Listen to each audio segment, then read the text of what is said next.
Alrighty, I'm looking at one of these screens somewhere, and I'm talking. Congratulations, I've done it. I've gone live. Everybody, welcome back to the Designer's Den. I am super excited today to be talking to two people that you've probably not heard from. Um, they are with Vector Tridens, and they are here to talk about their upcoming Kickstarter for their first game, Exit Vector, which has to do with planes. And I don't know if you know me or watch any of my streams, you know that I fucking love planes. So when Rim asked me if I wanted to chat with Chopper and Mark, I said yes, and then I canceled and rescheduled on them. But here we are, we've made it. Anyways, let me introduce you to Chopper and Mark. We've got Chopper over here on my other side, who is the CEO. And we have Mark, who is the CFO, which isn't listed on the website, but I looked it up anyways, which is really cool. I would like to have a fancy title. But anyways, Chopper and Mark, guys like adults, why don't you tell us a little bit about who you are and how you came to be doing a Kickstarter for a game? Well, first off, Jenny, just want to say thank you very much for having us on your awesome show and showing us the ropes. And we're really excited to partner with you, and we're really excited to partner with Rem Alternus, who's been doing all sorts of helping us with marketing and all sorts of different aspects, and are just really fun people to play with. So we like to play games. We are Vector Tridens. We're a small company that just got started, so we're not like some conglomerate. My name is Jarek Chopper Black, and I go by my call sign because I've been an aviator for a long time, and some of us are veterans of different practices, veteran gamers, veterans of service, and we kind of got together again during the pandemic while we were trapped in our respective houses, and started up our like Wednesday night, 9 o'clock game after some of those who have kids went to bed. And while we were playing, we were like, hey, we could make a game. We could do this. We could make this better. And so it was an awesome way for us to connect. And so we really celebrate a few values, and that is building community, and making great games and playing great games, and then just life in general, life experiences, and passing on what we have learned from our experience level onto others. So that's me. I'm usually the guy who is coming up with a crazy idea and trying to convince everybody that we can do something like make a game. And then we have an awesome team, and we really are a group where everybody brings their skills to the table. So I'll let Mark fill in his background and talk about what he brings to the team. All right, thanks, Chopper. So I'm Mark. I go by Mark. So I'm actually not an aviator, so I don't have a cool call sign, but I am the keeper of the purse strings, which is just as cool because nothing happens without money. So anyways, and Chopper said it perfectly. We're a group of veterans. We love gaming, and we've been gaming for a while. So I'm going to add a little bit of backstory onto what Chopper laid out. So let's rewind about, what was it, Chop? Maybe 25, 26 years ago. 25 years ago.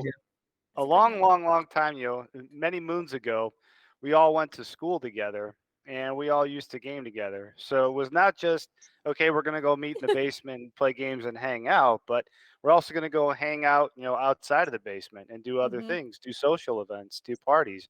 So we had a really tight friend group all throughout school. And then after we graduated, we scattered around a little bit, but wound up in mostly the same places.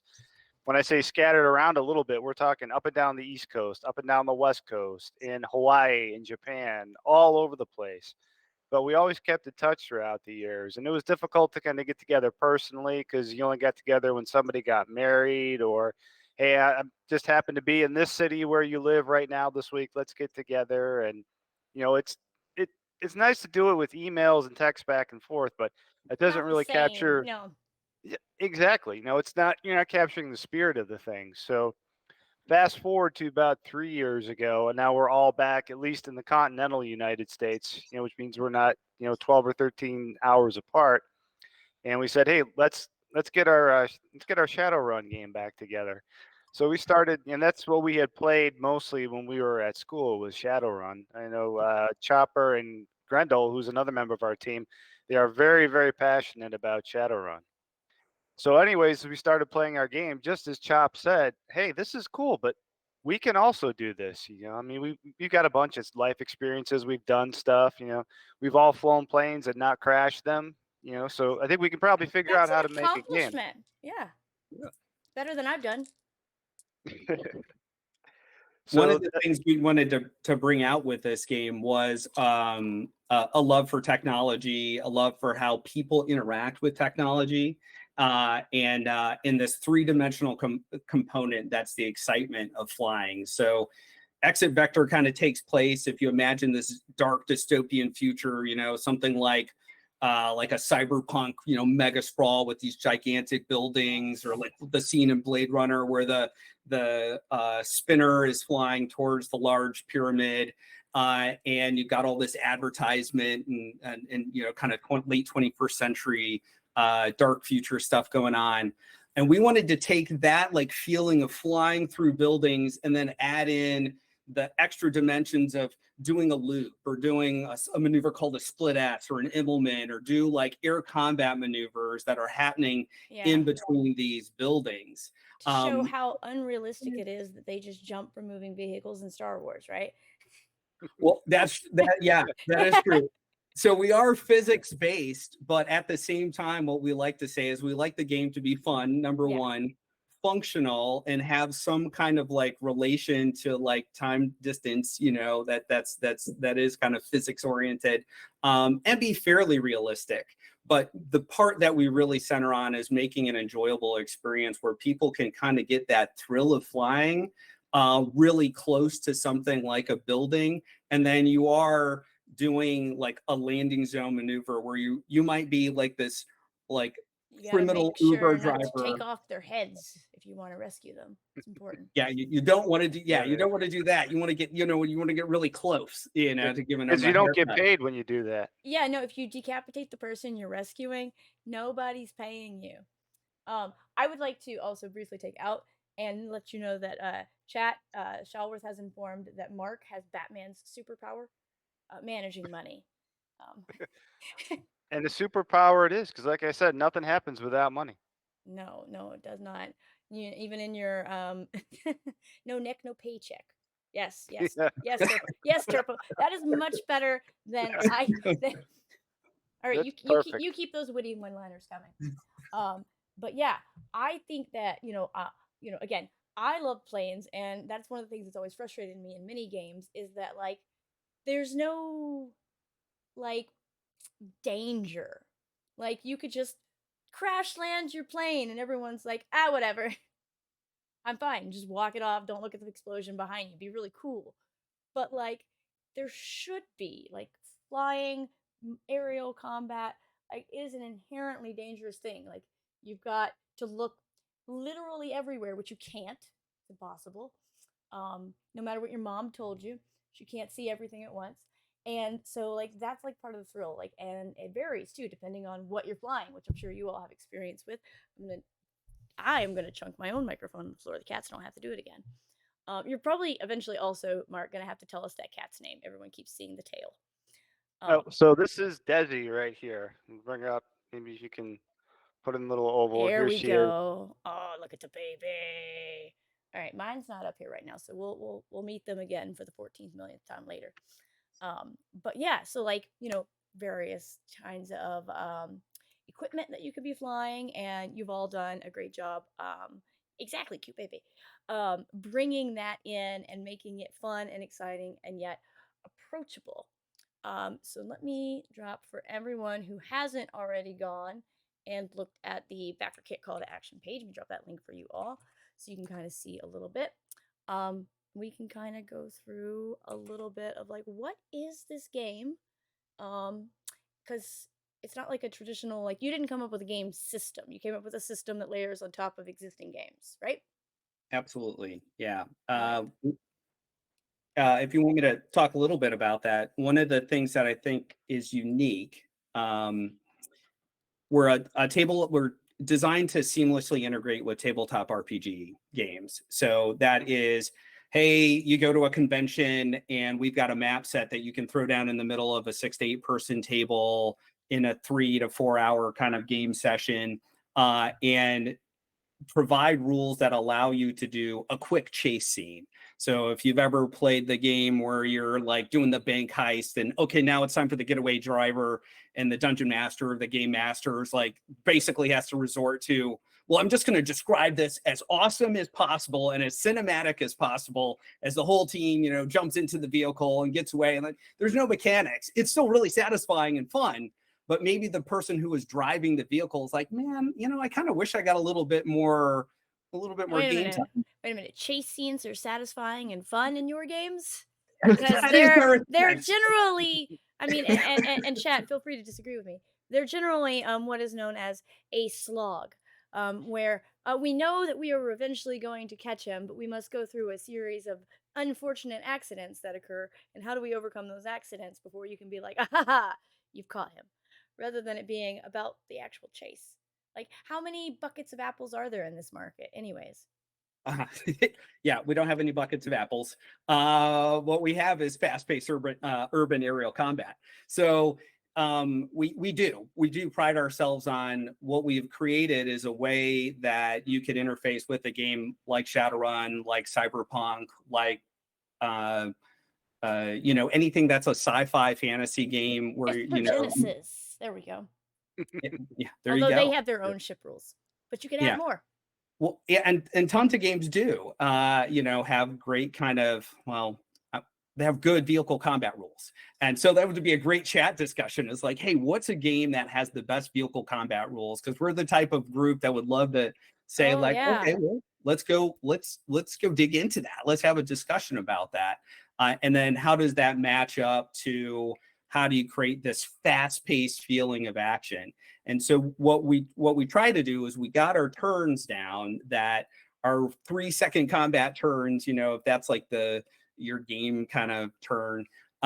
We got down to where the feeling is, within seconds, you're making a decision, you're making a maneuver, you're doing something. It's kind of rules light when it comes to the number of stats, and there's still a little bit of wildness that occurs with an action die, everything to keep the game moving.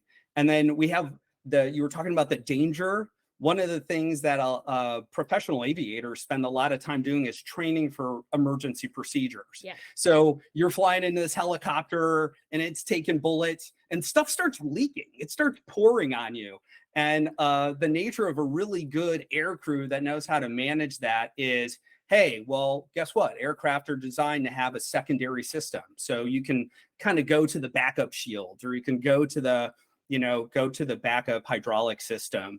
And we have a whole mechanic that we call system shock that captures that, so that you can decide to kind of deal with the emergencies that are going on, or you can decide to redline the engines and just go for broke. And we put you in the driver's seat to make those decisions and actions. I like that. And so, and the sequence of play, it's pretty straightforward. You've got rolling initiative for your vehicles, moving and taking actions, which I love that we've gone completely with all S's. You can shoot, scoot, sleaze, or stabilize. You got it. It brings me great pleasure that sleaze is an option. Yeah. I don't know why it's a good word. And then you resolve your status, and we move on. Again, we're not bogging down the entire game. Turpo and North Shore, definitely look forward to hearing what your favorite chase scene mechanics or other vehicle mechanics are from a game, because I have my preferences, and they all have their shortcomings, every single one of them. So you've talked a little bit about how this is going to be set up for like virtual tabletop, right? But for those who want to sit around a table with their actual friends, you got a bunch of stuff for them, including miniatures. Yeah, so that is one of the things. It's a virtual tabletop and a miniatures game. So this is one of the things we've had trouble with. So we could really use the community help on like, how do we get across what we're doing with our game? Because it's like, is it a minis game? Yes. Is it a tabletop game? Yes. And so can you do it virtual? Yes. And so we've built it so that it's GM friendly, so that the game master can have some options to do that chase scene where it happens, in a 40 to 60 minute slot, and you could slide it into a 3 hour game. So on the miniature side, we partnered with Death Ray Designs, and you're going to see their designs kind of uh, across the board. And we've done some custom minis with them. And then we've used some of their minis that are already on the market. So we like to make sure that we give them credit for the great partnership and work that they've done. And also too, Chop, if I can jump in. So yeah, for please. our map, we work with Map Master Battle Maps. And for the map that we use both in Roll20 virtually and in the physical copy that people can receive with kits, that map is actual aerial footage of the city of Seattle. So we It have is some. Seattle. I knew it. Yeah, no, it is like we actually did pay someone to go get some aerial footage from up in the clouds, and then the good folks from Map Master Battle Maps actually added in some extra buildings so to make it look a little bit more cyberpunky, science fictiony. But everything you see, that is real. That is actual footage. That is the city of Seattle on there. Nice. Nice. Slowly falling into the ocean one day at a time. Yeah, just the side. It's just the side. The side of the city is still part of the city, Chopper. So, The sure. people who live and work in that side would say it's very important. Yeah. Oh God. Turbo, that's right. The description of everyone managing everything and kind of it all being a little hectic right there is some flashbacks to Sea of Thieves, which I love. Because I mean that's pirates, right? But it's a similar thing. Like you've got a good crew and they're all together, and suddenly we find ourselves in the middle of a heated battle, and our ship can only do a certain number of things. And move quickly may or may not be one of them. So we got to have someone who can patch those holes, figure out backups, hotwire it, jury rig it, whatever. So yeah, I definitely was in the Genesis Blue Thunder using sun reflection off a building to confuse heat-seeking missile. Classic. Wow, that one. Yeah, I was like, wait, it was way back. That's a good one. Yeah. Some of us grew up on stuff like Blue Thunder and Airwolf and A-Team and MacGyver and Knight Rider and all that. Yeah, Knight Rider. And one of the things we want to capture is it's kind of like those iconic scenes in Star Wars where the Millennium Falcon is flying, right? And you've got a crew, you got Chewbacca doing stuff, you got Han Solo doing stuff, you got trying to fix the warp drive again. Right, you got to fix the warp drive, right? Or Firefly, where there's these crew dynamics that we want to bring out. That the vehicle, in a way, is a character, and then the crew inside of that thing. That's why we have a chute. We got Scoot moving the vehicle around, stabilizing. You can have somebody who's doing repair.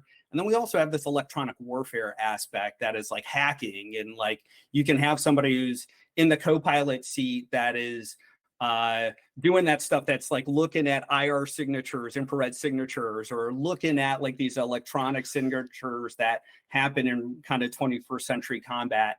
And you can throw some junk code at the air vehicle and do something that's non-kinetic, as well as shoot guns at them. And then if you have a really skilled crew, they're doing it all at once, right? They're somebody's taking care of repairing the vehicle as it takes hit. So camera pans over to the pilot who's doing that like upside down maneuver to get the best angle to take out the enemy. And then meanwhile, you've got somebody who's using computer code to hack into their systems and find out what maneuver they're going to do next. Or somebody else who's trying to lock on to a long range target. And after you come out of this dive and shoot the next target and go through the explosion, now you're firing missiles. And so we had to capture all of those mechanics in a way that we could keep the game moving. And so we're excited for people to get a chance to give us feedback on that. And all the stuff that Chop just described, the mechanics are really fairly simple, as we noted before, with shooting, scooting, sleazing, stabilizing. That's all just a simple couple of rolls. So everything that Chop just described, you can do it quickly, and it's not difficult to understand. And it also allows for different play styles depending on the vehicle capabilities you have. We've done a lot of play testing where we've done shooting and scooting and sleeving, all to get to the same objective. And, we've got this set up where really, you are in the driver's seat. However you want to go about doing it, there's several different options. And it's not just, okay, as you talk about Star Wars, you're not just flying around shooting things, but you can find other ways to accomplish the mission. Yeah, which I mean, surely at this point in time, people have watched the Expanse TV show. More and more we talk about this, the more and more I'm feeling like the ship's a character too. The Rocinante, she's a legitimate salvage, and like very frequently, like they were like, we're out of literally everything that can help us. So let's figure out how to put together something to just shove out of the railgun. I'm like, yeah, yeah, which goes into the question from Turbo here. Can I patch up my hydraulic system with a paperclip, some bubble gum, and a piece of twine? I replied that you probably need at least aluminum foil too, but um, Aluminum foil and some duct tape. oh, the duct tape. How Yeah, could I forget? some of what we capture with that repair kind of mechanic is people that have flown helicopters, flown air vehicles in combat, and so trying to bring in that aspect of what it's really like to have to accomplish a mission when your air vehicle is not at 100%. And that is something that in most games you start out, everything's perfect, everything's beautiful, and it stays that way. And it turns out that sometimes when you're flying to go do something, that maybe you're only at part of your capability to start with at the beginning. But I'm an aerospace engineer by training and background and by profession. So one of the aspects of the game for me that was important is not only getting the fun right, which is our number one priority, but it's still like, is it passable? Like, did we come back to like what are real principles on how air vehicles are designed, and do we have that fusion of a fair amount of future realism and that fast-paced combat that we're looking for? And I think we've done that. But we've got enough humility to say, hey, we want to hear what we want to get this. We're excited to get this game in the hands of people so that they can give us feedback. And it was great to go to Gen Con in 2022 and get the game out there. And we've got a couple game sessions that we'll have set up for Gen Con in 2023. Okay, Yeah, we sold out in it's Gen seconds, Con. just like everyone Yeah, else. yeah, it was like boom, done. It's normal. Are you So, gonna but be set up at a booth with someone? we're actually gonna be in the Shadowrun Okay, room running games. and Another one of the products that we have coming out, we've got the Exit Vector Kickstarter, which works with multiple systems. And there's conversion rules for open 20 kind of systems. And then we also have a product that we're about to release on Catalyst Game Labs Hollow Streets. yes, And that is going to be Exit Vector for Shadowrun. So that's where we take specific vehicles. How can you convert your Shadowrun characters into Exit Vector mechanics? And and then because you we've got figure out how to roll as many d6 as possible. yeah. So what's interesting is we do both. One of the mechanics in Shadowrun is that if you need to do quicker combat, you can just take your dice pool and divide it by 4, and it's called the buying hits method, and that gives you the number of hits used. That's the mechanic we use specifically for Shadowrun to convert large dice pools into an easy number, and then we add some action dice to that.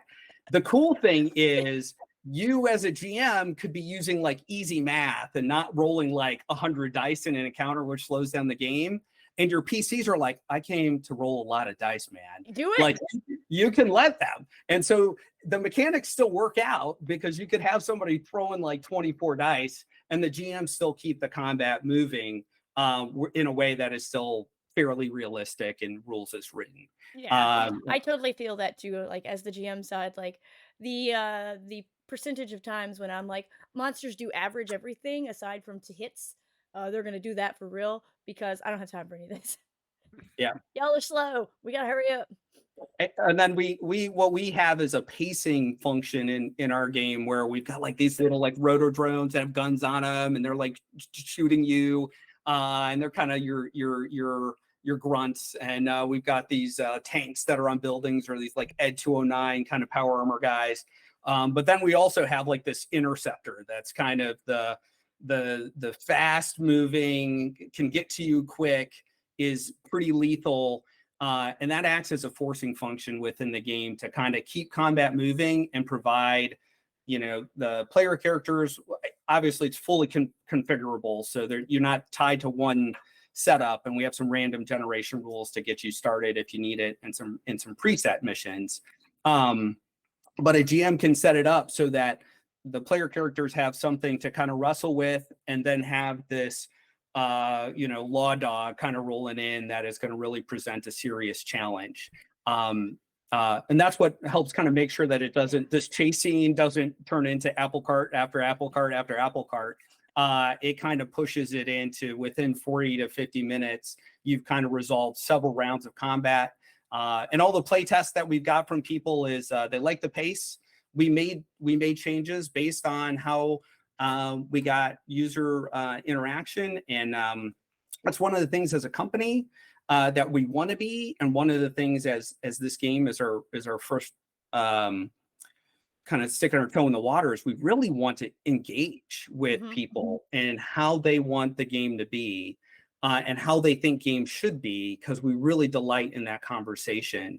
And then making changes to a system that is going to provide something that's really going to be usable for tables out there, because first and foremost, we're players and GMs. Yeah, and I think you've already identified, obviously, having played games for 20-something odd years, a niche that is sorely overlooked, right? Already right there with there aren't that many great aerial combat rule sets, and less so ones that are kind of multi-purpose. So you're already off to a great start.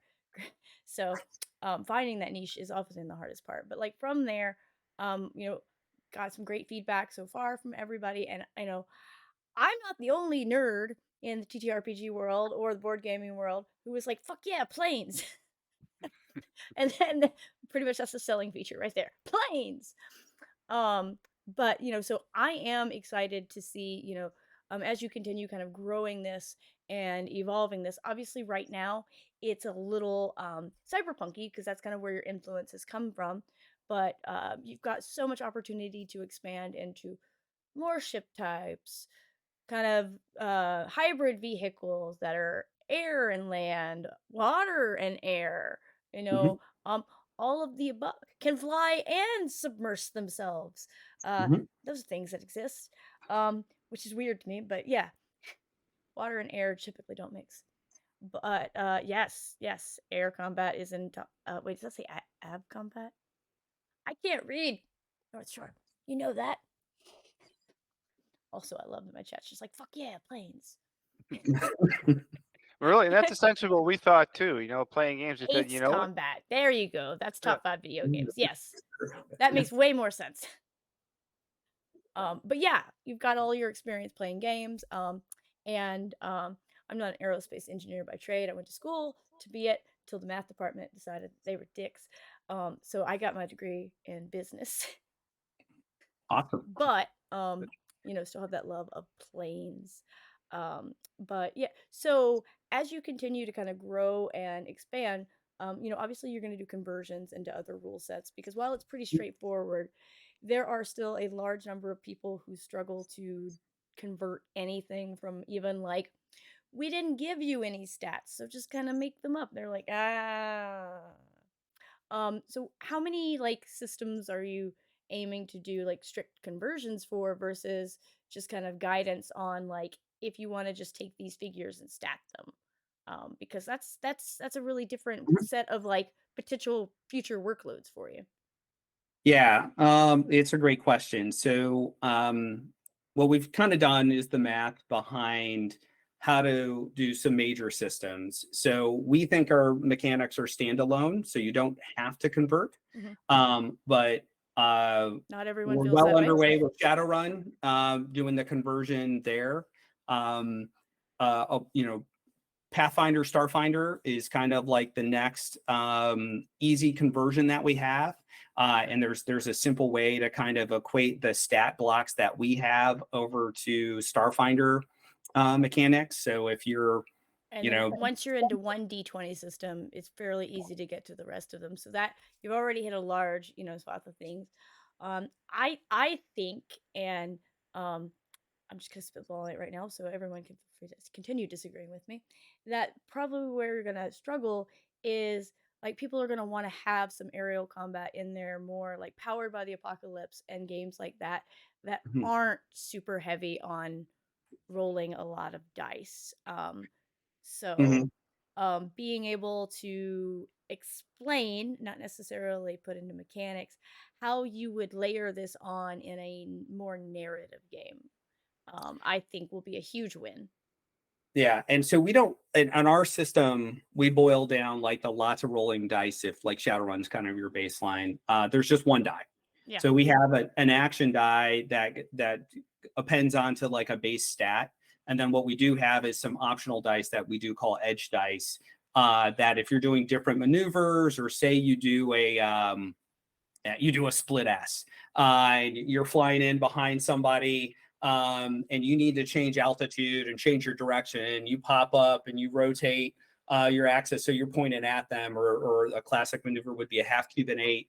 Um, the way we kind of mechanically capture that is there's some map mechanics, and then there's also like, hey, that gave you a bonus that now you have this kind of like action die that you can use sometime in that fight to throw in. And so we're pretty rules light in that, in the base system where it can scale, Right. but you usually just have a stat, one action die, and then maybe you're throwing 3 extra dice if you wanted to like go for like a big maneuver, and so you roll like 4 dice, and that's what comes in our base set. We partnered with Legendary Legendary Pants. Pants, yeah, and talked to that team and bought some of their dice. We bought the rest of their chummer dice, because they did exactly what we needed to do, where we use a 1 as kind of a negative marker, and 5s and 6s as pluses and minuses. Nice. So that allows you to really in a narrative way, but with some mechanic behind it, with some distance equals rate times time behind it, that makes it easy for the GM interface with most tabletop games. There's a lot more exploration, as you pointed to, Jenny, that we have to do. Like the whole Mork board kind of series of rules, light and like, Wait, to touch on. we're holding up references. We're gonna get it in this one. Yeah, exactly. Yeah. Oh, So yeah. that is one that I have not done all the conversions for, but I have some good buddies that do some of the kind of community management. And so I'm totally in. I really love the art and the way they tackle the system.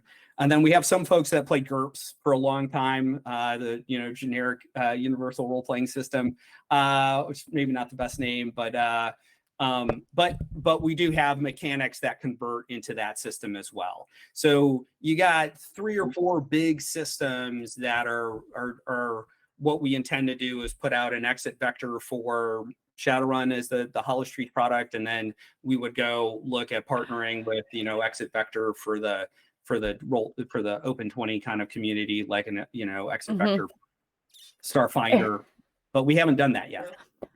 I always knew in the back of my head the GURP stood for something, but nobody ever spells it out. I knew what it stood for, but like when you spelled it out, I was like, oh yeah, that is a thing. It is an acronym. That's true. And what is that? Coriolis? That's a game. Yeah, that's a game. Ooh, I haven't North played Shore. Yeah. Yeah. This game is great though. It's Mork board. I I didn't need this book at all. I just it. bought it. You didn't need that book. You just wanted that book because it was so It was beautiful. at the store and it looked beautiful. Yeah, Yeah. they have their graphic. The suite have their graphic arts on point. Oh yeah. Free League. Yeah, Coriolis by Free League. Yeah, That's true. yep. That is a wonderful game. But yeah, honestly, I think you've got, great plans for continuing to kind of grow upon this and expand upon it. And with it being kind of this like fully sit on top system, which man, I feel like I've said that a lot today. Talking about kayaking earlier, though, not games. Oh, okay. Yeah. Um, my mom much prefers to sit on top rather than to sit inside kayak.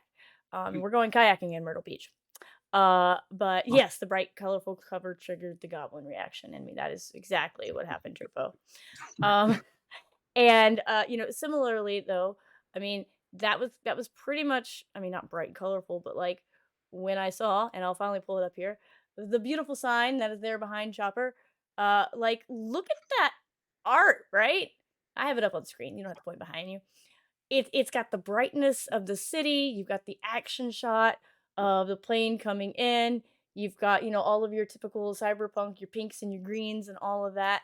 And yeah, it's gorgeous. Yeah, it's such a fantastic piece of art. Yeah, we can all type today. Nobody in my chat could type, self included. But yeah.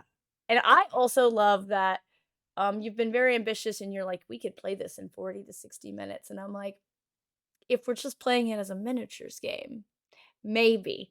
But you're putting that out there, and that's gonna be a challenge for like TTRPG players. We're like, we could do the whole game in 40 minutes. And I'm like, that's up to you guys. Honestly, that's always up to you guys. Sure. You can always take longer if you want to. But we have play tested it, and our target is that ability to, if you need to insert a chase scene, Get it hey, done. here's a way to do it. And you can have a 3-hour session and have your person who likes making vehicles, your traveler player or whatever, who wants to, graphic out where everybody sits and where the fuel tanks are and where your weapons are and all of that. And give them a chance to shine. Yeah. And in a way that doesn't diminish the rest of the people at the table, either virtual or in person. And you can include and bring together that back to that value of what we really want to do is bring people together. And And we, that person has gone through and they have realistically calculated out the exact like payload capacity of this based on weight. You wanted to modify those missiles to do what? That's gonna be like an extra 6 pounds per missile. Sure. Okay. Now we got to get rid of 3 of them. Why would you do that to me?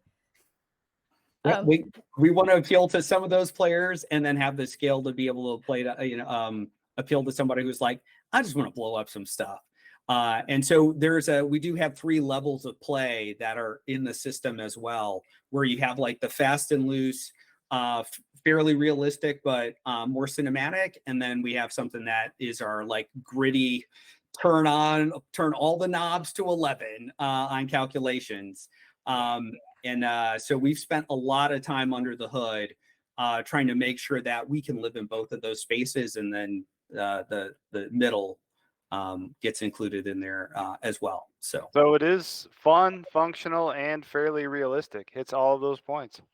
yes, yes. And no, North Shore, this is not Starfleet battles. That is a bit much. You were right. yeah, Heck, that we are way faster. The gameplay is way faster than that. yeah, you might as well say we're gonna sit over here and play EVE Online because every time I play Starfleet, I have to overthink everything. And that's the beauty of our system is that, if you enjoy overthinking, you can overthink. It's built. No, It's built for that.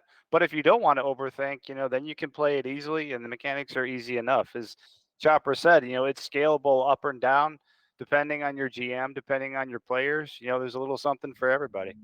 and I like too that you've got the complexity of it scalable because especially as we're thinking around all age ranges, right? So like, if there's anybody that loves planes more than me, it's kids. Yep. Kids, and they just want to fly the plane. And can I use my plane to shoot the other plane? Yes. Yes, absolutely. And here's how we do it. So your bank account just lost $500 from the mention of Eve Online. The You can just that send it directly to me, okay? Just send me the $500 turbo. Um and then I will use it to back exit vector. No. But yeah, anyways, you were saying. that scalability piece. One of the things that started me on this Game Pass was I have two boys, and one of them got really excited about creating a zombie game, and then it turned into, yeah, I want to make some sort of kind of playing game.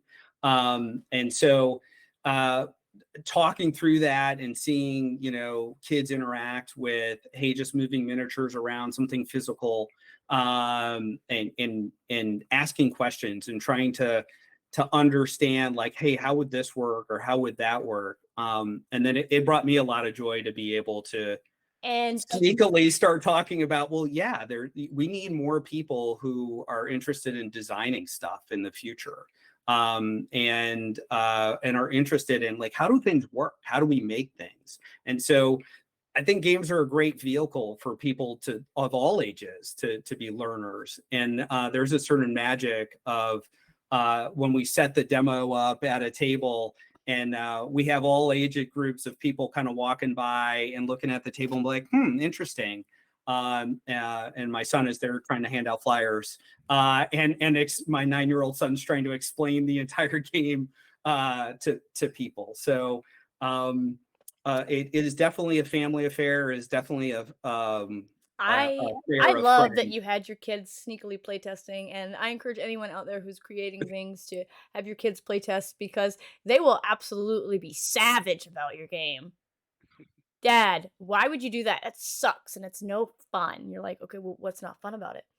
It's not fun because like they had to make like 40 decisions over there, and I was just sitting here staring at them. You're like, actually, yeah, that's good feedback. That is boring. I wouldn't want to do that either. Yeah, yeah. And so, you've simplified things. Um, don't have enough practice with Excel to play Eve. Get out of here, YouTube. I love Excel. Okay, all of this. But yeah. All right. So we are almost at the end of the time. So if there was any main thing that you wanted people to take away from here to share with their friends who are like, I don't know if I need another thing to layer on top for ships because I could just get ships. Or whatever their argument is. What would that be? We're gonna start with Mark 'cause he's been quiet, and I know Chopper, you're just gonna talk to the end. So I'd say if there's one thing to take away for everybody, one reason why you want this, why you need this, is because it adds another layer that it's just not there in a lot of games. Where we mentioned before, okay, the chase scene is a slog, it's apple cart after apple cart, or it's just done too quickly, there's no impact. But here we have a chase scene that's got impact in the driver's seat because you have the ability to make it as long or short as you want to, and it integrates with other game worlds out there. So to kind of joke around, in the acquisition world, you say something's scalable and modular and multispectral. This is the enterprise solution. Exit Vector is the enterprise solution for your aerial combat. Yeah, I like that, and um, yeah. All right, Chopper. One of the things that I think I would want people to take away, is that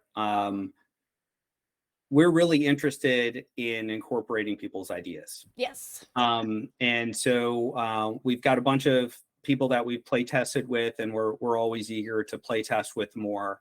And that this is our first foray into kind of trying things out, and trying to bring something that people enjoy. But what we really get value out of is engagement, and people saying, hey, did you think about this? We think that there's other great ideas out there, and how can we build a community together that makes games better and better and better. And that's the invitation that Vector Tridens is about, and Exit Vector is a vehicle for. It's ultimately a vehicle for getting people together. Yes, yes, and gosh, if that's not my favorite thing ever. That's the whole reason I do any of this is to tell people about games so that they can love games maybe a fraction as much as I do, and then share it with their friends, and on the cycle goes. All right, so speaking of that, like kind of collaborative design and story building and everything. If people have thoughts, feedback, comments, want to just contribute their stuff to you for free because they want to see it in the game, how can they do that? Do you have like an email, a Discord server? Obviously We you have have both. that. Answer is You have. yes. Oh, okay, cool. What's your Discord server, and how do they find it? Because that's gotta be the easiest place to exchange ideas. We'll come back All to right. that one, So everybody. I'm not ready to type in the chat. okay. So while we're looking it up, since we're kind of old guys and we haven't played on Discord as much as we should have, but we do have a Facebook site. So if you go to Vector Tridens, you can find us on Facebook. You can find us on Instagram as well. None of those links on your website are clickable, by the way. They all say access is not approved. And that's good to know. I have a lot of feedback that I am going to provide you about your website after this. Excellent. Too, also we have, Excellent. so our email is info@vectortridents.com. Pretty simple. There So we go. feel free to reach out, send us a line, tell us what you think, let us know. And yeah, just as Chop said, it's part of building a greater community, bringing people together, and kind of follow the growth hacking principle of, ready, fire, aim. We're ready to go out there and start firing. Yes, yes, and I am excited to see some more fast-paced combat come to the hobby because I don't know, that's one pet peeve of mine is slow-paced combat. So I'm always in the market for anything that can keep things exciting, interesting, kind of that cinematic feel while still having player involvement and engagement. Because you can have a cinematic combat, you just don't roll very many dice, and then that's not exciting for some people, so I like to find that like happy medium. So yes, I know that I personally am super excited for this because I don't have enough ships or ship like things, planes, to throw into my games, and I need planes for my tiny dogs in my games to drive. Because we're just gonna smash everything together. Um, Everybody get ready for the corgi pilot. He's not great at maneuvers, but he's gonna try his bestest. Okay. Um, So he's got those tiny little paws. that's You exactly can't why move. he's not good at maneuvers. Yeah. How'd you know? He's He's super smart. trying. He's like, I can only slam 3 buttons at a time. Okay. While everyone else is just like button smash. So Um, if you're ready for the Discord, we we can are. send it I'm along. ready. All right. All right. So it is the name is Vector Trident Server. Is that searchable? You don't know. Do you want to just queue up an invite link and send it to me? And I then I'll just can. put that. You can't. No, You I can. said it. Oh, you I can. can. You You can. want me to send you an email or drop it in the chat? Just drop it in the chat. Easy. Easy peasy. Easy peasy. Easy peasy. Can you drop it in the Oh, chat? Did I turn the it chat says I off? cannot. Ah! Sorry, everybody. We're going to move out of the way for a second so that he can send me a chat. All right. Now we're all back. Now you can send me a chat. I normally turn that off so that, yeah. I'm going to move out of the way once more so that people don't send a chat and bump us all out of frame. All right, everybody. By the power of technology, we have that Discord link. So you can join Chopper and Mark and the rest of the team who aren't here. But I met another one of them earlier, and they're all super friendly to share your combat terror stories of playing Eve online or whatever it is that you're wanting to share to help make this project the most exciting thing that it possibly can be. And there's a moth on my screen, but I'm going to ignore that. And so, when can people expect this to be available on Kickstarter for them to throw their money at you? The next few weeks, so the next 30 days is when we intend to launch. So we're in the final phases, and we got multiple levels that'll be in the Kickstarter, from just a digital set if you're just a virtual tabletop player, to just some paper that's going to help you run your tabletop game and have some maps and other tools. And then for the full-on mini players, it gets gets into the larger box sets, stock full of different levels and miniatures and terrain depending on your level of involvement. So Nice. there's lots of things inside the box. That's a nice box. But it depends on what you want to do. Paper maps, as well as our final maps from Map Master Battle Maps. This is just the 2x2 foot map, and we have another larger 4x4 foot map. So not all of that is in the base kit. It's highly customizable with add-ons, so that it appeals to both our tabletop players and to our just full-on, I want to go hog wild with minis. Yes, Oh, and we should. say, but wait, there's more. We've also got additional swag for people who want to jump in. We've got patches. We've got Chop. What else do we have? We have the patches and the. You want me to read here? What do you get? I got it. I'm ready. What do you get? If you do the digital set, you get everything you need to play remotely: the PDF map, tokens, cards, and the rulebook. If you do the paper set, you get everything you need to play on the go: paper map, tokens, cards, rulebook. You can add it to your gaming bag without adding undue weight or bulk. The basic set, I'm Vanna Whiting over here, adds a set of 4 exit vector dice, a PC miniature, an NPC miniature. The big set adds another PC miniature for a total of 2 and 4 NPC miniatures for a total of 5. And the biggest set has 4 PC miniatures, 10 NPC miniatures, and the swag option B. So swag option B, I probably scrolled past swag option A at the top somewhere. There's no swag option A on this pre-launch page. But it does exist. There's a beautiful picture of some of the miniatures, the dice, the patch there. All backers will get the limited edition test pilot patch in the first 72 hours, which is cool looking. You can put it on your bag, and everybody will ask you questions, and you can tell them, "Don't worry, I know how to fly this ship." But what everyone can do, yeah, exactly. I got that infomercial energy ready to go. It's what I did for Rem. She had lost her voice prior to GaryCon and was trying to meet everybody. And I'm like, this is my friend Miranda Alternus. Insert long spiel about everything that she does. She's amazing and wonderful, and you should take her card now. She would have told you all of this herself, but she cannot talk. And they're all like, did you practice that? I'm like, no, I did not. But what you all can do now, you all in chat there, I did drop that link for the pre-launch backer kit page. If you could share that link, share the YouTube trailer, share like literally anything about this project, that would be very helpful and requires very little commitment from you. If you want to do more commitment in approximately 3 weeks, somewhere mid-June-ish or whatever, then you can, yeah, hashtag share the things. Then you can back it and have all of these lovely things on a shelf at your house, which probably doesn't have any room, but you're gonna buy it anyways. All right. So yeah, with that, where can everyone, I mean, we've already kind of covered where can everyone find you online, but yeah, any closing remarks, and then I guess just tell people where they can find you anyways if they want to. I'm Twitter. So again, you got our Discord server out there. Again, Facebook and Instagram. Just punch in Vector Tridens and you'll come it up. You might already be seeing some ads for Exit Vector out there if you're a social media surfer. And info@vectortridens.com. That's our email. Again, please drop us a line. We'd love to hear from you. Something is dinging. Oh, Reverend J, thanks for the bits. I'm excited too. We're all excited. Yes. I'm trying to get that Facebook. Literally, that is not as easy as you think it is, apparently.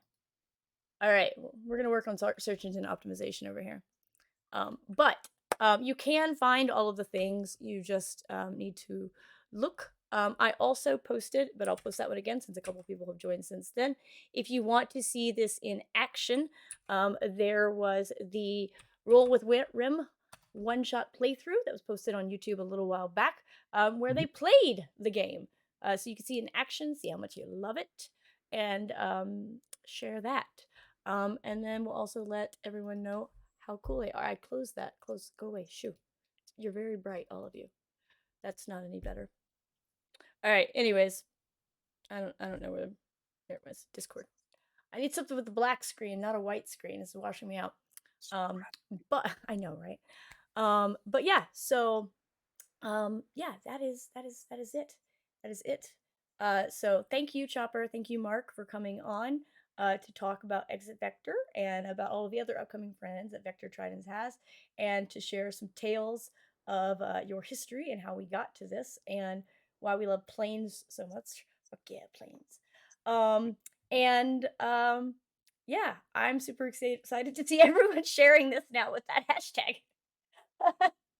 So, yeah, let us know. I will tweet this all out, and then if you got any other things that you're on, feel free to share those with me, and I will make sure that this gets distributed to the masses. Because, as we all know now, you said planes, and I was done. I was sold. Jenny, thank you very much for taking the time with us, and thanks to everybody who's chatting away online. Yeah. Yeah, All thanks right. for letting us hang out with you. Yes, of course. And thank you, chat, for your assistance in this matter. As always, it has been a delight. Yes, heart, heart, heart, heart, heart for everybody. That's it then. Until next time. Bye, everyone.